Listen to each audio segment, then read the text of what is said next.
Au sommaire de ce journal, les produits chinois ont envahi le marché algérien depuis quelques années, on le sait.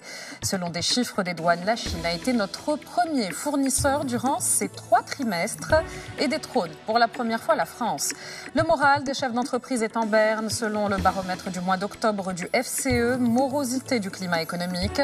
Chute vertigineuse de l'indice du secteur du BTPH, il passe de -1 en septembre à -20 en octobre. Les 700 000 candidats au nouveau programme ADL qui se sont inscrits en ligne connaîtront les résultats de l'opération le 24 novembre, toujours via Internet. 700 000 souscripteurs pour 230 000 logements à réaliser avant la fin 2013 et début 2014. Changement à la Cour suprême, fin de fonction pour Qaddour Bouraja. Abdelaziz Bouteflika a nommé Slimane Boudi à la tête de cette haute juridiction à l'étranger en Libye. En plus d'une grève de 3 jours, le président du conseil local de Tripoli appelle à la désobéissance civile après les exactions des milices armées qui ont fait, selon un dernier bilan, une quarantaine de morts.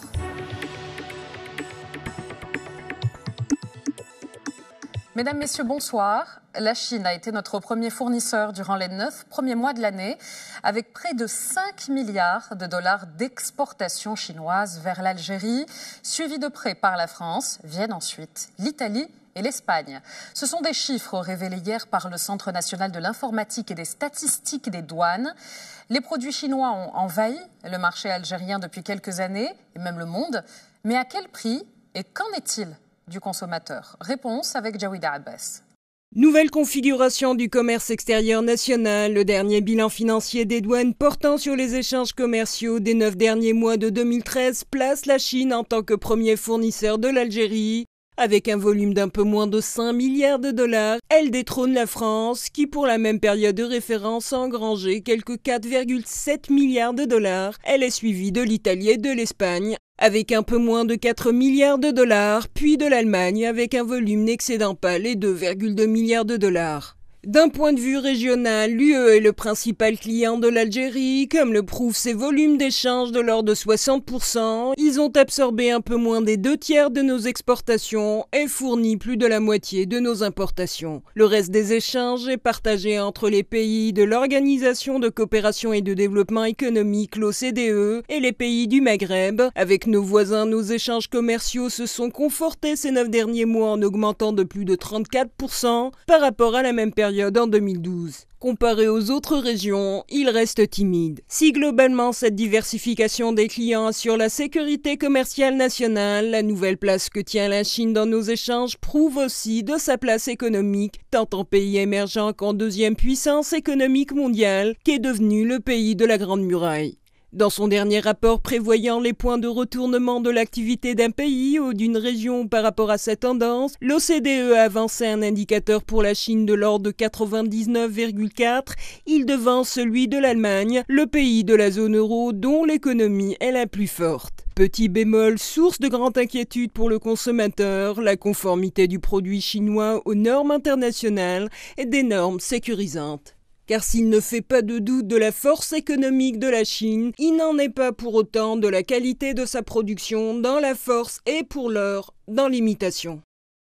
Le moral des chefs d'entreprise est en berne, selon le baromètre du mois d'octobre 2013 réalisé par le FCE, le Forum des chefs d'entreprise, qui met en relief la morosité du climat économique.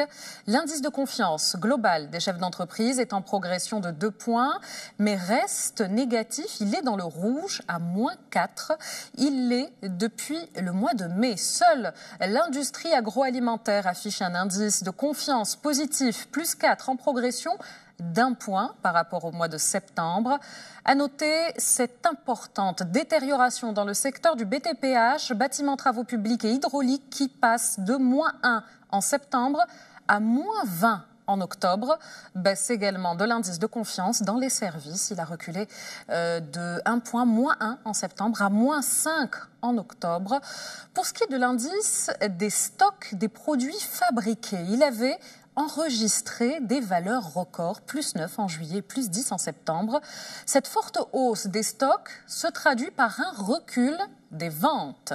Campagne de nettoiement, réhabilitation du vieux bâti et aménagement. Le nouveau wali d'Alger, très actif sur le terrain depuis sa nomination, semble se saisir des problèmes de la capitale à bras-le-corps. L'hygiène est sa préoccupation majeure, un défi difficile à relever après des années de laisser-aller et d'incivisme. Zineb Maïch. Alger est encore l'objet de toutes les attentions, et tout particulièrement de celle du nouveau wali Abdelkader Zour. Dernière déclaration en date, suite à sa seconde sortie, il faut nettoyer la capitale et sécuriser la ville. Autant dire qu'il y a du travail sur la planche. Un travail qui avait été annoncé par son prédécesseur Haddou, mais qui n'a pas été mené à son terme. Premier résultat apparu pour le nouveau wali, pas moins de 370 points noirs ont été répertoriés sur 57 communes. Abdelkader Zour annonce l'engagement de 84 entreprises et de 12 000 personnes pour en venir à bout. Le coup d'envoi a été lancé la semaine dernière par l'évacuation de 40 000 tonnes de déchets. Il est aussi question de revoir le paysage algérois et de redéfinir un certain nombre d'espaces mal exploités. Le réseau routier sur les grands axes dispose d'une première enveloppe de 10 milliards de dinars. Les axes routiers à proximité des cités et des quartiers des 57 communes sera entamé dans un second temps. Beaucoup de chantiers en perspective, dont la réhabilitation du vieux bâti, l'achèvement de la décharge de Oued-Smar en parc urbain, le traitement des passerelles et des talus. Une redéfinition de la capitale pour lui donner un cachet de grande ville. Pas moins de 8 directions de la wilaya sont à pied d'œuvre pour cette entreprise. Une entreprise qui n'aboutira pas sans la participation de la collectivité et des citoyens, pour peu que ces derniers soient impliqués. Si vous faites partie des 700 000 candidats au nouveau programme ADL qui se sont inscrits via Internet, eh bien, vous connaîtrez les résultats de l'opération le 24 novembre. Dimanche prochain, les résultats du traitement des demandes seront publiés progressivement sur le site inscription.aadl.dz. Avec votre identifiant et mot de passe, vous pourrez savoir si votre demande a été acceptée progressivement ou bien rejetée. Si c'est le cas, un motif vous sera fourni. On ne sait pas encore si l'opération connaîtra les mêmes couacs qu'en septembre. Rappelez-vous, lors des inscriptions, victime de son succès, le site de l'ADL n'était pas facilement accessible. 700 000 souscripteurs pour 230 000 logements à réaliser avant la fin 2013 et début 2014. Dans l'actualité de ce dimanche, 17 novembre également, le président de la République a mis fin aux fonctions du président de la Cour suprême, Qaddour Bouraja. Abdelaziz Bouteflika a nommé à ce poste Slimane Boudi, magistrat qui a eu à présider les commissions nationales de supervision des élections législatives et locales. Ahmed Bey. Fin de mission pour Qaddour Bouraja, après 7 années passées à la présidence de la Cour suprême. Abdelaziz Bouteflika a décidé de le démettre de ses fonctions. Il a été remplacé par Slimane Boudi, magistrat qui occupait jusqu'à aujourd'hui le poste de vice-président de cette haute juridiction. Slimane Boudi est connu de l'opinion publique. Durant l'année 2012, il a eu à présider les 2 commissions nationales de supervision des élections législatives et locales. Le communiqué de la présidence ne fait pas mention d'éventuelles nouvelles fonctions pour Qaddour Bouraja. Plutôt inattendu, ce changement à la tête de la Cour suprême intervient alors que le mouvement annuel au sein du corps de la magistrature n'a pas encore eu lieu. Et il intervient surtout dans un contexte politique marqué par un net recul dans la gestion des affaires de grande corruption. Théoriquement, la Cour suprême était appelée à jouer un rôle majeur dans le traitement de certains grands dossiers. C'est notamment le cas de la longue série des affaires Sonatrach. Ainsi, Chekib Khlil, de par son statut d'ex-ministre, aurait dû être auditionné par des magistrats de la Cour suprême puisqu'il bénéficie du privilège de juridiction. La nomination d'un nouveau premier président de la Cour suprême est peut-être un signal pour une reprise en main de ces dossiers. Mais de par son poste, il aura à jouer un rôle important au lendemain de la prochaine élection présidentielle. Slimane Boudi sera aux côtés du futur président de la République pour lui faire prêter serment. À l'étranger, en Libye, il appelle à la désobéissance civile. Le président du conseil local de Tripoli, exaspéré par les exactions des milices armées qui ont fait, selon un dernier bilan, une quarantaine de morts. Le conseil local de Tripoli a annoncé hier soir une grève générale de 3 jours en solidarité avec les familles des victimes. Vendredi, une manifestation à Tripoli contre une milice a dégénéré en affrontements armés, les plus meurtriers depuis la chute de Kadhafi en 2011. 40 personnes sont mortes. Écoles, universités, banques et commerces étaient fermés ce matin. Le gouvernement a appelé à un cessez-le-feu entre les milices qu'ils peinent à contrôler faute de police et d'armée professionnelle. Le conseil local de Tripoli, équivalent d'une mairie, a appelé les habitants au calme et à la retenue, les invitant à donner une chance à des médiations en cours en vue de mettre fin aux violences. Au Nigeria, un otage français détenu depuis presque un an a été libéré. Selon l'agence France Presse, l'otage Francis Collomb aurait profité d'une opération de l'armée nigériane pour s'évader.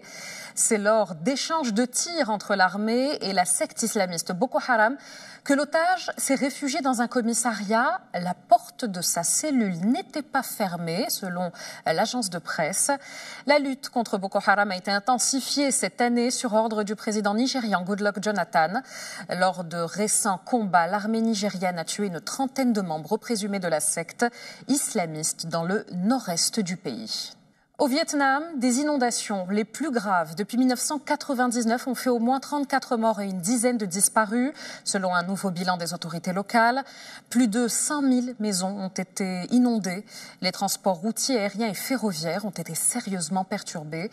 Ces inondations ont été provoquées par de fortes pluies résultant d'une nouvelle dépression tropicale en mer de Chine. Au Chili, au moment où les derniers bureaux de vote sont en train de fermer, on ne sait si l'ancienne présidente de centre-gauche, Michelle Bachelet, sera élue dès ce premier tour ou si elle aura à affronter un deuxième tour face à la candidate de l'Alliance de droite, Evelyne Mattei. Les derniers sondages donnaient tous Michelle Bachelet élue avec une confortable majorité. Ses soutiens embrassaient un large spectre politique, allant des communistes à la démocratie chrétienne. La constitution de son pays, lui, faisant obligation de ne pas prétendre à un second mandat.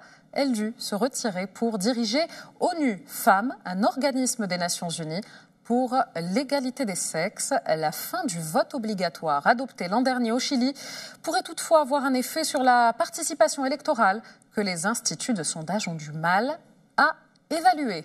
Retour chez nous en Algérie avec ces images de la bousculade qui a viré à l'émeute hier au stade Moustapha Tchaker de Blida et ces milliers de supporters des Verts venus acheter les billets du match Algérie-Burkina Faso qualificatif au Mondial 2014 au Brésil. Plusieurs blessés, mais pas de morts selon la DGSN, la Direction Générale de la Sûreté Nationale, qui dément ces informations, des informations sur le décès de supporters. Mondial toujours, le Nigeria et la Côte d'Ivoire sont les deux premiers pays africains à se qualifier. Ils se sont qualifiés hier. Le Cameroun est le troisième. Après avoir battu cet après-midi la Tunisie, 4-1. Mardi, l'on saura qui de l'Algérie ou du Burkina Faso sera qualifié. L'Égypte, quasiment éliminée, accueillera le même jour le Ghana. Fin de ce journal. Merci de l'avoir suivi. Restez avec nous sur Atlas TV. Rendez-vous demain 21h45 pour une nouvelle édition.